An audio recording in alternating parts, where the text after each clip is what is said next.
With me here today, I have our great Secretary of Education, Linda McMahon, Representative Laurel Libby of the Maine State House, Linnea Saltz of IWF Women's Sports Advocate, Stephanie Turner, a fencer, Zoe Hutchison, a Maine athlete, Cassidy Carlisle, a Maine athlete, and my dear friend, you all know, Riley Gaines, who has been a champion on this issue for women. Today, the Department of Justice is announcing a civil lawsuit against the Maine Department of Education. The state of Maine is discriminating against women by failing to protect women in women's sports. Pretty basic stuff. This is a violation of Title IX. The Department of Justice will not sit by when women are discriminated against in sports. This is about sports. This is also about these young women's personal safety. I've met many of these women throughout the past weeks and months, and what they have been through is horrific. We have exhausted every other remedy. We tried to get Maine to comply. We don't like standing up here and filing lawsuits. We want to get states to comply with us. That's what this is about. We have repeatedly notified Maine of its infractions and urged them to remedy the situation to protect women. We've stripped grants from Maine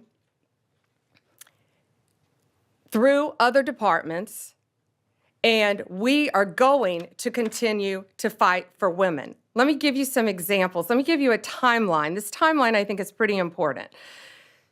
So in February 2024, these are just a few examples.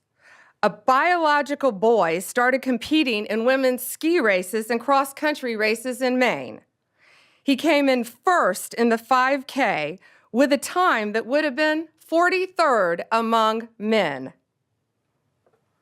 In February 2025, a biological boy won first place in the pole vaulting competition in Maine's indoor track and field meet. He beat every other girl by a significant margin. That qualified him for regional championships. That took a spot away from a young woman in women's sports. Shame on him. February 21st, 2025. President Trump has the governors at the White House. President Trump has the exchange with Janet Mills. He asked her about the issue. Her response, "We'll see you in court." Well, we still didn't sue. HHS and the Department of Ed opened investigations in an attempt to get them to comply. They both found violations. And in March, Maine refused to comply. I want to read you this letter.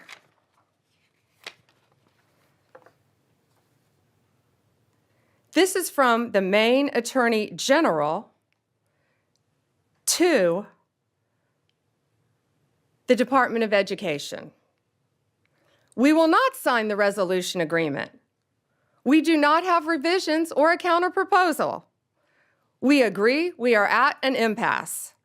Nothing in Title IX or its implementing regulations prohibits schools from allowing transgender girls and women to participate on girls and women's sports teams. Well, they must not be reading the same Title IX that we're reading.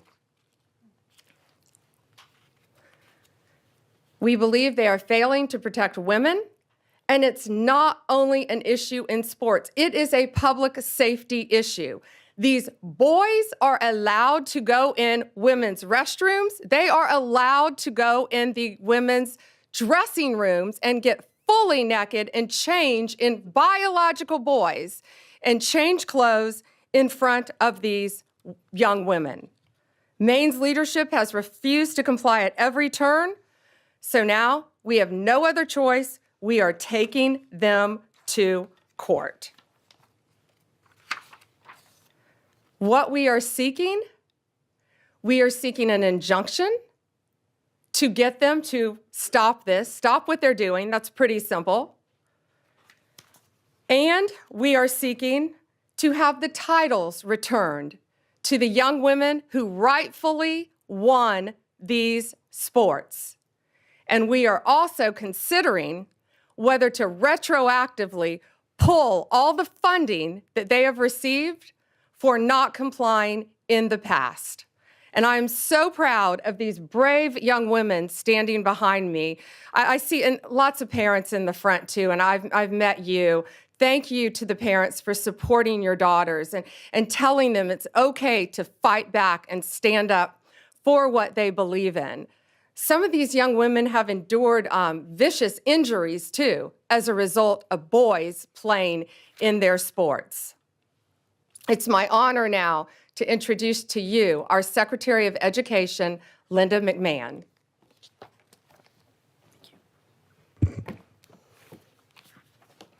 Good morning, everyone.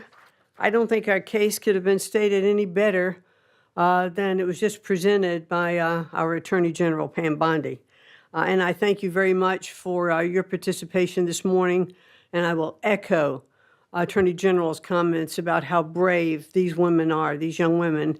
And of course, Riley Gaines has been a staunch advocate for the Title IX infractions, since she came on board. And we're so proud to have Riley out there as such a prominent spokesperson. So today we're announcing a weighty development in the Title IX investigation into the Maine Department of Education. We, the Department of Education, analyzed Maine's Education Department for compliance with Title IX of the Education Amendments of 1972, which prohibits sex-based discrimination in any school or education program that receives federal funding. Unfortunately, our investigation has found that Maine continues to willfully violate Title IX and to strip the civil rights of female athletes in the state. And as Pam alluded as well, it's not just about their civil rights, it's about their safety. And we, after our investigation, we found we really had no other choice. We thought the infractions warranted turning them over to the Justice Department for their further investigation. So how do we get here? On February 5th, President Trump signed the executive order keeping men out of women's sports, which directed all states and educational programs receiving federal funds to cease the practice of allowing males to compete in sports programs for women. They didn't make this up. This is the law. This is Title IX. This executive order was aimed at protecting women like fencer Stephanie Turner or volleyball player Peyton McNabb from being injured and unfairly outmatched by male athletes. President Trump didn't pull any punches. He explicitly warned Maine and Governor Janet Mills that Maine would risk losing federal funding if it continued to allow males to participate in women's sports. Governor Mills chose to openly flout Title IX compliance, telling President Trump, and I'll repeat what the general said, "We'll see you in court," and obviously we are going to. That same day, our Office for Civil Rights opened an investigation into the Maine Department of Education and Maine School Administrative District Number 51 for permitting males and girls sports and denying female-only intimate facilities. The department's investigation confirmed Maine's Title IX violations, and we offered Maine leaders multiple opportunities to change their policy and to protect women in sports, and they have refused. So now as the DOJ begins their enforcement actions, I hope Governor Mills will recognize that her political feud with the president will deprive the students in her state of much more than the right to fair sporting events. After all, compliance with federal civil rights law is a universal prerequisite for receiving federal funding. The Trump administration could not be any clearer to all states, sports leagues, and educational institutions. We take the violations of women's civil rights very seriously. I have 3 granddaughters, and I want to make sure that they are treated fairly and that they aren't exposed, in dressing rooms. We want We want to make sure that if you open women's sports or intimate facilities to males, you expose yourself to federal civil rights investigations. Governor Mills will definitely get her wish. We thank you all for being here this morning. Look forward to seeing you later. Thank you, Secretary. I'd now like to introduce to you State Rep Laurel Libby from Maine, who has been a champion for these young women in the state of Maine. And thank you, Representative. Thank you, Attorney General Bondi.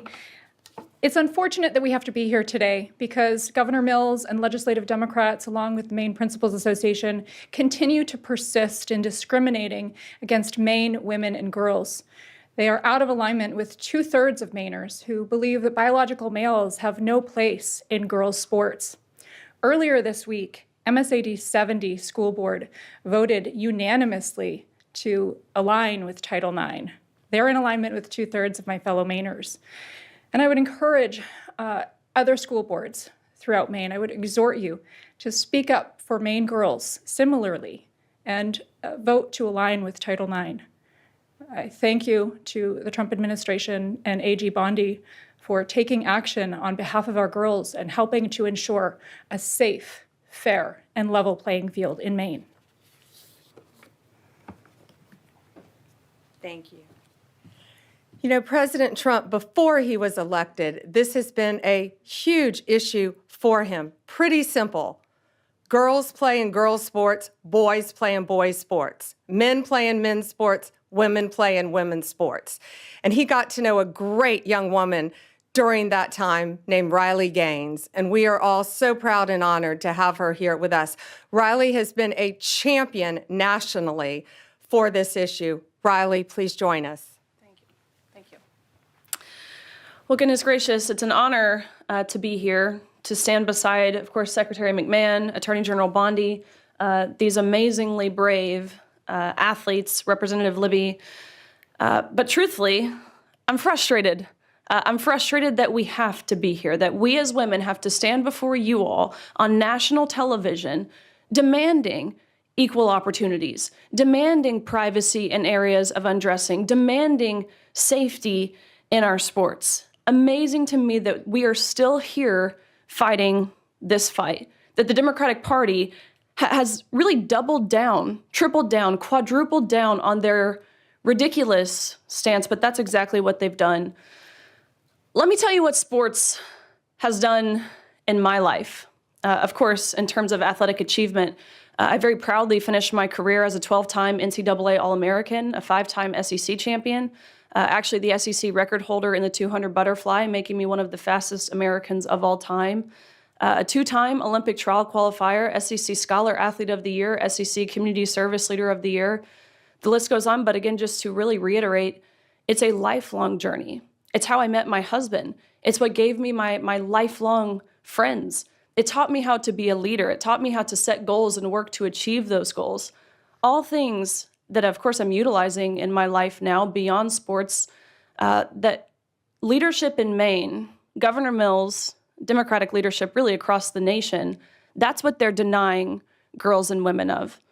I'm sure you guys saw the clips and the visuals that surfaced following President Trump's executive order signing of this EO, barring men from participating in women's sports within any educational program that receives federal funding. And it was the most amazing thing to be there. And you have all of these young girls. I'm talking 5, 6, 7, 8 years old. They've got their jerseys on, their sports uniforms, their big bows in their hair that they wear on the soccer field. That visual means more to me than I could possibly put into words, and that is what is at stake here. That is who Governor Mills is fighting, not Donald Trump. It's those little girls, and I believe that's sick. It's regressive is what it is. They do this under the guise of progress, indicating we are moving in the positive forward direction. No, what Governor Mills is doing, and again, Democratic governors across the nation, is deeply regressive and utterly misogynistic.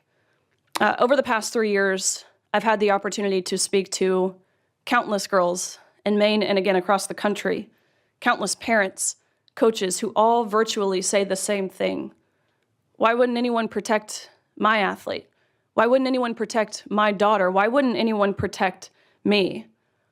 I've talked to girls who have lost roster spots, of course, podium finishes. I've talked to girls who have been exploited and simultaneously exposed to naked men in intimate areas of undressing. I've talked to girls who have been severely injured in their sports due to a male player on the opposing team. For crying out loud, we have a female representative from Maine, Laura Libby, you just heard from her. She didn't tell you what happened to her. She lost her ability to vote and to speak on the House floor for defending girls and women, for posting about what was happening in Maine. No, this type of oppression didn't happen in Afghanistan. No, this type of censorship didn't happen in England.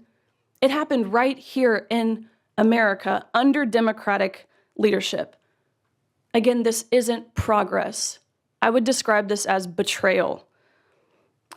Let this be a notice, these actions that we have seen put forward today by the Department of Justice, by the Department of Education, to all other states who are not willing to comply with federal law, that federal law being Title IX, which is very clear in how it was originally implemented, or at least it should be.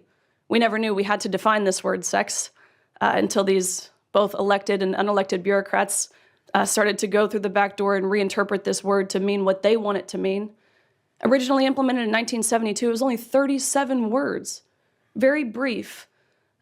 Ultimately, of course, preventing sex-based discrimination. Let this be a notice.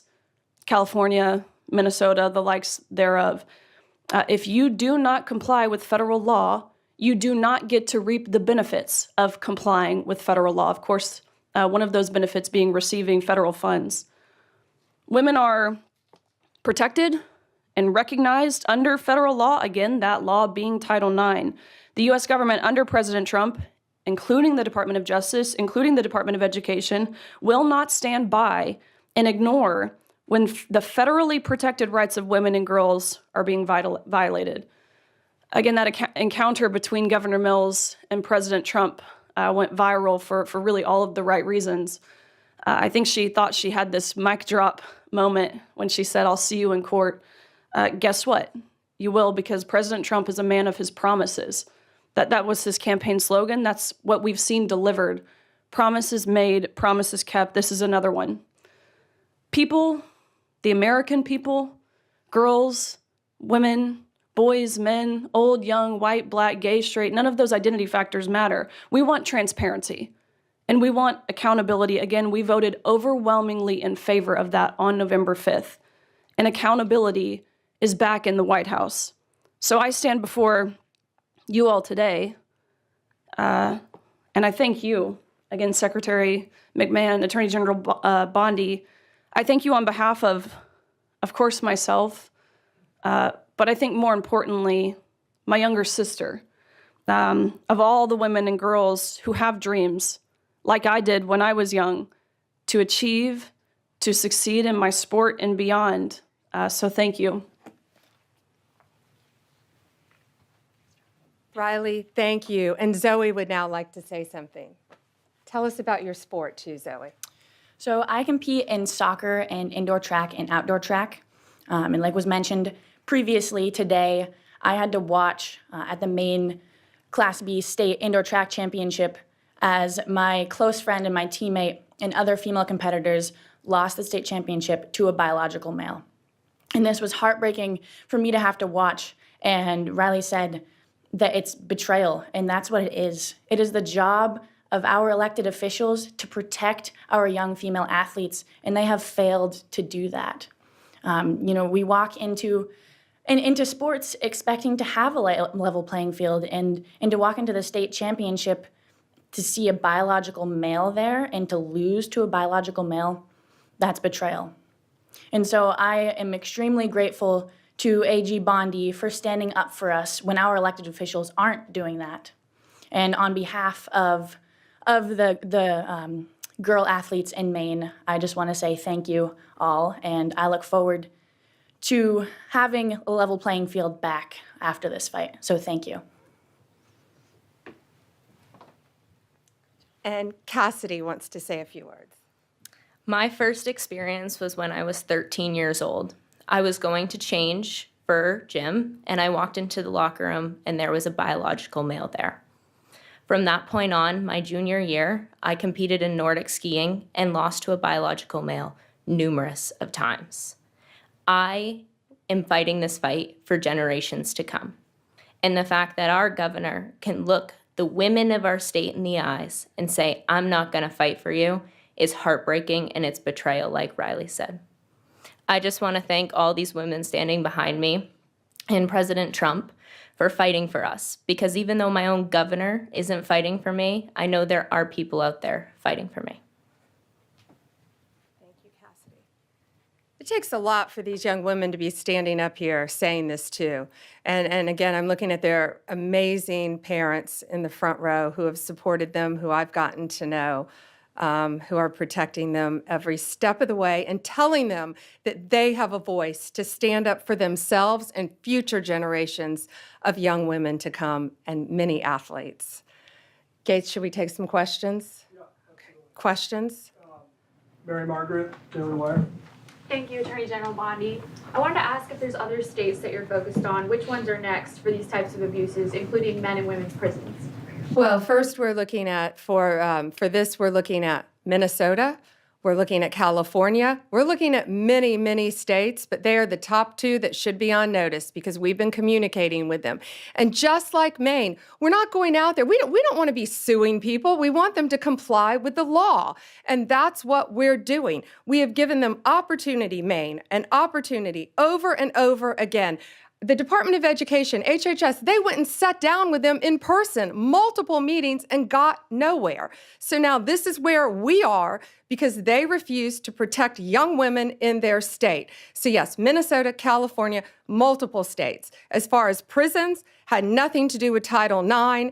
We took away funding from Maine as well. We decided to go a different direction in our grants, because we saw one reason they allowed a 6'1", 245 giant man who had violently, no murders, nice, but he had violently murdered his parents with a knife and the family dog, serving life in prison, and he chose to identify as a woman. So guess where he's being housed? In a female prison in Maine. So therefore, my office, we don't want to give any more money to the Department of Corrections in Maine if that's how they're going to act. We're going a different direction in our funding. Sadie with the Journal. Hi there. So Maine's governor yesterday said there were maybe at most 2 trans athletes in Maine schools right now. I just was hoping you could talk a little bit about the sort of amount of federal resources that you're putting into this and why that's worth it given the small impact in Maine. And I have a second off-topic question too. Given that it has some of the same elements as the fire bombings of Tesla dealerships that you've charged federally and called domestic terrorism, I'm wondering if you would say the arson at Pennsylvania Governor Josh Shapiro's house would also be domestic terrorism and something you would investigate federally, and if not, what constitutes domestic terrorism? Okay, so first the on-topic question about the, I haven't heard Janet Mills' comment. Governor Mills said it's only a couple trans athletes. Well, I think those are boys who identify as girls wanting to beat girls in girls' sports. Well, if one young woman is in jeopardy, one, that's enough for us to be standing up here. One, no boy will be undressing in a girl's locker room. No boy will be walking in a woman's restroom. And no boy, when we're finished with this, will be beating young girls in sports. These young women have, many of them have trained, since you were in elementary school for your sport? Riley, when did you start swimming? 4 years old. They have trained their entire lives. Some of them have lost scholarships. They have lost regionals. They have lost state because of boys. I don't care if it's 1. I don't care if it's 2. I don't care if it's 100. It's going to stop, and it's going to stop in every single state. Tesla. You ask about, yes, Tesla. You ask about, so I spoke to Governor Shapiro. I think you're referring to his governor's mansion. I spoke to him. It is absolutely horrific what happened to him. Kash Patel also spoke to him. We have been praying for Josh, for his family. those photos, it was horrible. I firmly believe they wanted to kill him. The defendant allegedly said he was going to use a hammer if he could have gotten to the governor. I've known the governor many, many years. It is horrible. And yes, we are working with state authorities to do, it's now a pending investigation, anything we can to help convict the person that did this and keep them behind bars as long as possible. David? Two questions, one on topic and one off topic. Sure. I'll start with the on topic. Minnesota and California, you mentioned you're looking at them. Are there active investigations into those states? Are there conversations? In which state do you expect to be next based on those conversations? Both. We have reached out to them. We have sent them letters. We're in the same posture we were in the beginning here with Maine. So let's see what they do. Let's hope they comply. Again, we don't want to sue anyone. We just want you to comply with federal law and protect girls, period. But yes, we are fully prepared to sue them and others that we will be looking at as well. And then my off topic, big topic over the past few weeks, Kilmar Abrego Garcia in Maryland. He's in a prison now in El Salvador. He was sent there. You insist, the president, everybody in the administration insists that he is MS-13. It appears that there's not going to be any sort of trial. He's not going to come back. DHS said he would be arrested and redeported if he comes back. Why not show the American people the evidence that he's MS-13 so they can make an informed decision? And that goes the same with this Henry Josue Santos, who was picked up in Virginia, who is now presumably going to be deported as well. Why not show the public the evidence? Well, he is an illegal alien who has been living illegally in our country from El Salvador. ICE testified, an immigration judge ruled he was a member of MS-13, an appellate judge ruled he was a member of MS-13. Hard stop, he should not be in our country. He was deported. They needed one additional step in paperwork, but now MS-13 is characterized as they should be, as an FTO, as a foreign terrorist organization. So he is not coming back to our country. President Bukele said he was not sending him back. That's the end of the story. If he wanted to send him back, we would give him a plane ride back. There was no situation ever where he was going to stay in this country. None. He would have come back, had one extra step of paperwork, and gone back again. But he's from El Salvador, he's in El Salvador, and that's where the president plans on keeping him. But the evidence, we're not going to see the evidence? We have the transcripts from the court hearings. I'll be glad to give you the court hearings from 2019, what we have, sure. With the rulings from the judges, gladly. All right, last one, Reagan. Reagan Reese, Daily Caller. Madam Attorney General, there's a Maine School Board, MSA D number 70, which voted unanimously on Monday to defy the governor and to comply with Title IX. With the action you're taking today, will it be possible to exempt schools that comply from any future punishment? Yes. And I think that was very brave and bold of that school board. We just saw that as well. The question was one school board in Maine voted to comply. And again, that's all we wanted was compliance. So yes, we will not be going after them, looking at them in this lawsuit because they are complying and they're protecting women in women's sports. Thank you guys. That it? Thank you.